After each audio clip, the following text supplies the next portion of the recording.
Hey everyone, welcome back. We're diving into something you guys specifically asked for today, Common IELTS Speaking, Part 1 topics. Ooh, fun. Yeah, we're going to break down a prep podcast episode and see if we can pull out some useful communication tips. Awesome. You might think IELTS prep, that sounds kind of boring. But Right. trust me, even talking about weekends can teach us a lot about how to use language effectively. It really is interesting how these test prep materials can actually be helpful for communication in general, not just for exams. Totally. So this podcast starts with the classic question, what do you usually do on weekends?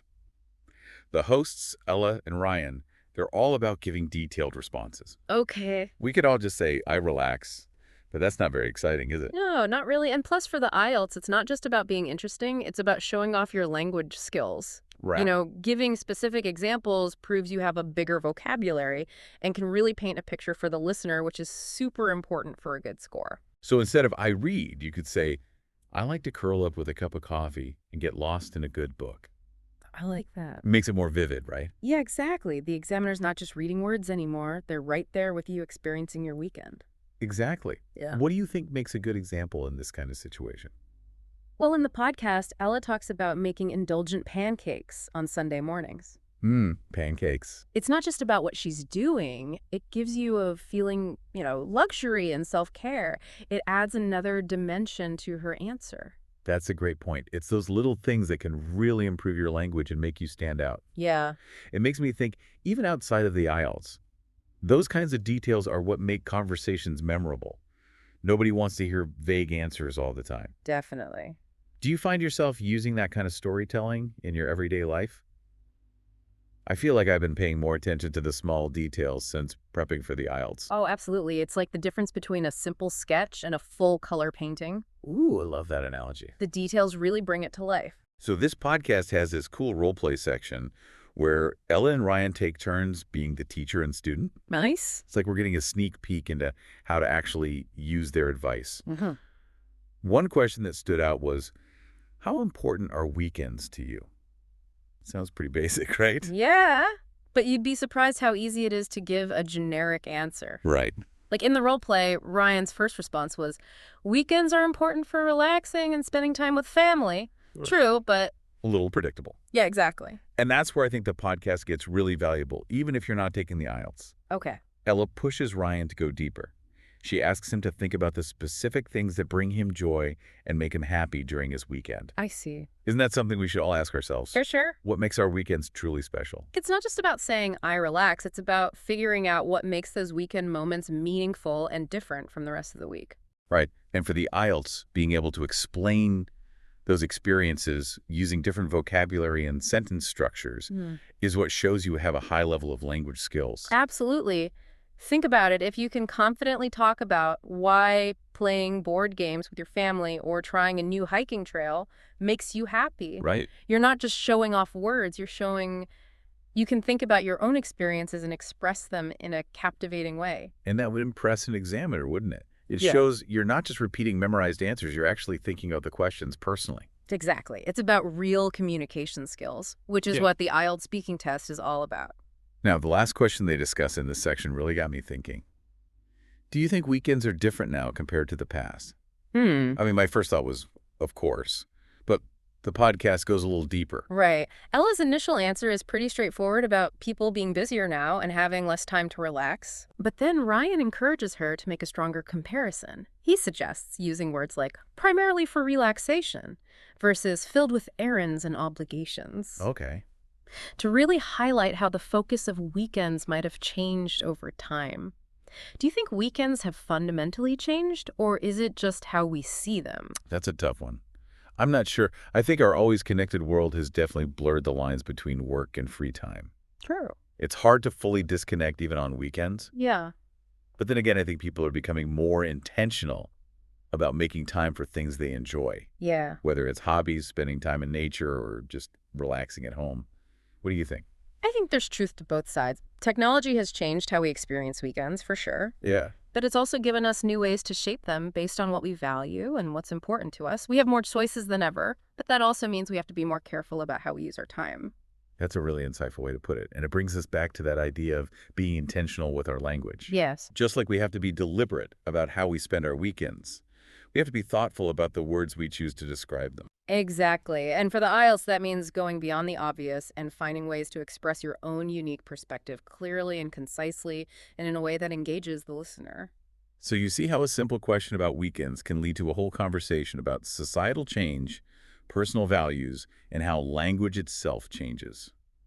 It's a good reminder that even the most ordinary topics can be opportunities for exploration and self-expression. And that's what makes the IELTS speaking test so interesting. It's not just about memorizing grammar and vocabulary lists. It's about showing you can think, critically express your thoughts, and connect with others through language. Exactly. And those skills are important far beyond the exam room. Now, before we get into the specific IELTS tips from this podcast, let's take a moment to think about what we've learned so far. We've seen how simple questions about weekends can actually tell us a lot about how we use language, how societal norms have evolved, and how being mindful of our word choices can make our communication more engaging and impactful. It's fascinating, isn't it? It is. And for you as an IELTS candidate, this is a reminder that preparation is more than just learning the format of the test. Right. It's about developing your communication skills overall and finding ways to express yourself authentically and effectively. When we come back, we'll dig into those practical tips for acing the IELTS speaking test. So stay tuned. That sounds good. We're back and ready to uncover some actionable IELTS tips to help you shine on test day. I'm really interested in how this podcast episode stresses using specific vocabulary.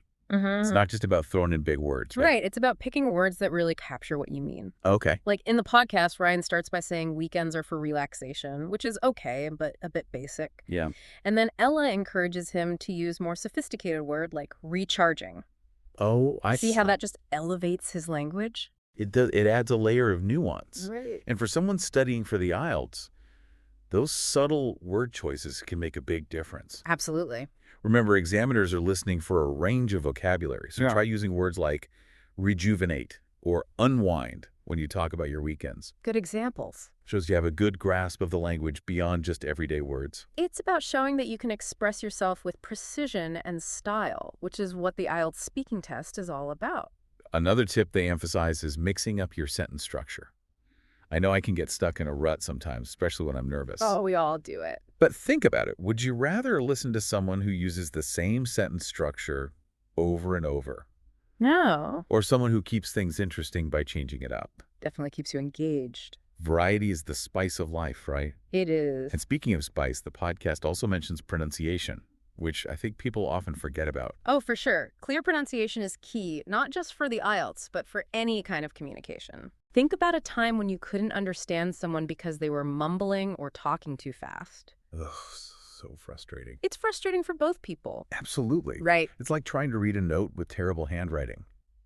You have to work so hard to figure out what it says, and sometimes you just give up. Exactly. But when you focus on pronouncing things clearly, you're showing respect for your listeners and making it easier for them to understand your ideas. And for the IELTS, it's crucial to make sure the examiner understands what you're saying, especially since the test is timed. Right. You don't want to waste time repeating yourself. So it seems like these IELTS tips aren't just about passing a test. They're about becoming a better communicator overall. Absolutely. It's about building habits that will help you in all areas of life, whether you're giving a presentation at work, talking to a friend, or even ordering coffee. It's about making those interactions smoother, clearer, and more enjoyable for everyone. Now let's go back to that thought-provoking question from earlier.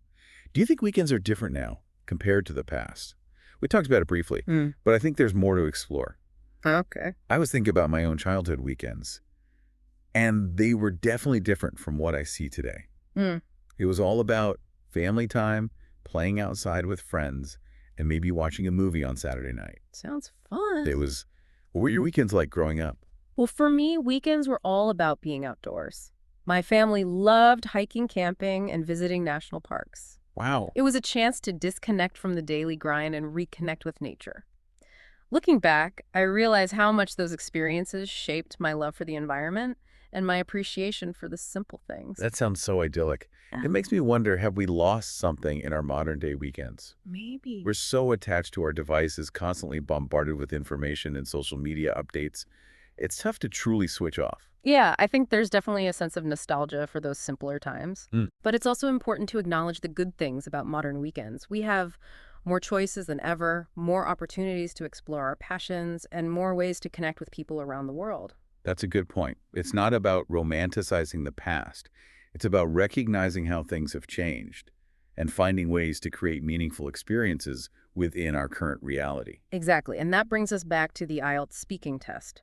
Oh, It's not just about showing off your vocabulary and grammar. It's about showing your ability to engage with complex ideas, reflect on your own experiences, and articulate your thoughts in a clear and compelling way. it's about showing the examiner that you're not just someone taking a test, but a well-rounded person with unique perspectives and insights.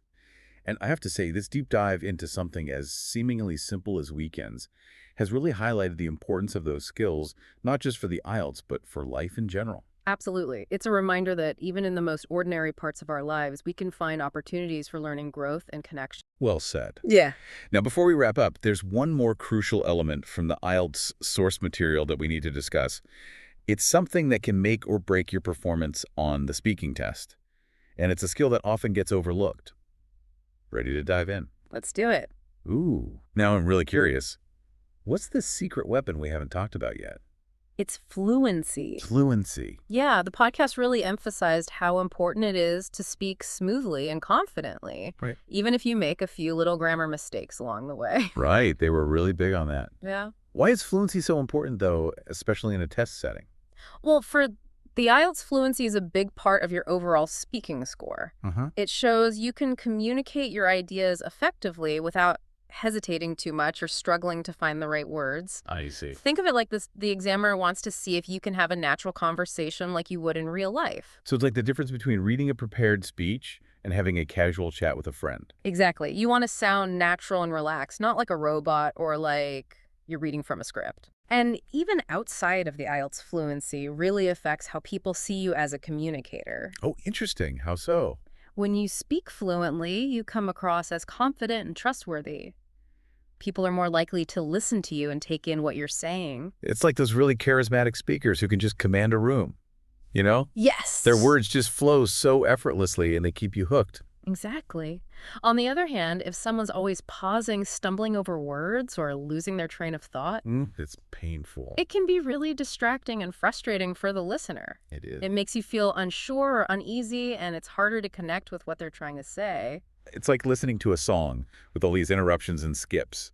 It ruins the flow and the feeling. Exactly. So whether you're prepping for the IELTS or just want to be a better communicator, overall fluency is a really valuable skill to work on. Okay, so how do we actually get better at being fluent? Did the podcast give any practical advice? Yeah, one of the best things you can do is just practice speaking regularly. Even if you don't have someone to talk to, you can talk to yourself in the mirror or record yourself talking about different things. I used to do the mirror thing when I was in college, prepping for presentations. Smart. It felt weird at first, but it really helped me get comfortable hearing my own voice and figure out where I tended to stumble. It's a classic technique for a reason.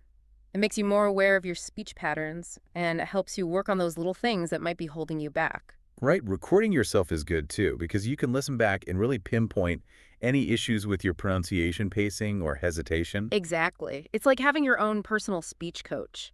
And of course, there's no replacement for just immersing yourself in the language. Oh, definitely. Watching movies, listening to music podcasts, talking to native speakers, all that can really boost your fluency. The more you hear the natural rhythms and intonation of the language, the easier it will be to incorporate them into your own speech. It's like learning to dance. The more you practice and listen to the music, the more fluid and graceful your movements become. I like that analogy. And remember, fluency isn't about being perfect. It's about communicating effectively and keeping your listeners engaged with your ideas. Right. Don't be afraid to make mistakes. Every mistake is a chance to learn and improve. So true. So embrace those imperfections and keep practicing. The more you speak, the more confident and fluent you'll become. Absolutely. And who knows, maybe one day you'll be the one inspiring others with your amazing speaking abilities. Well, on that note, it's time for us to wrap up this deep dive. We've covered so much today, from the importance of using specific details and vocabulary to the power of fluency and how weekends have changed in our modern world. That's been a great discussion. It has. But before we go, I want to leave you with one final thought. As you continue your IELTS journey, remember that it's not just about passing a test. It's about developing skills that will help you connect with others, share your story, and navigate the world with confidence and clarity. And as we've learned today, even something as simple as talking about your weekend can teach you valuable lessons about communication. So keep practicing, keep exploring, and keep those conversations going. Thanks for joining us on this deep dive. Until next time.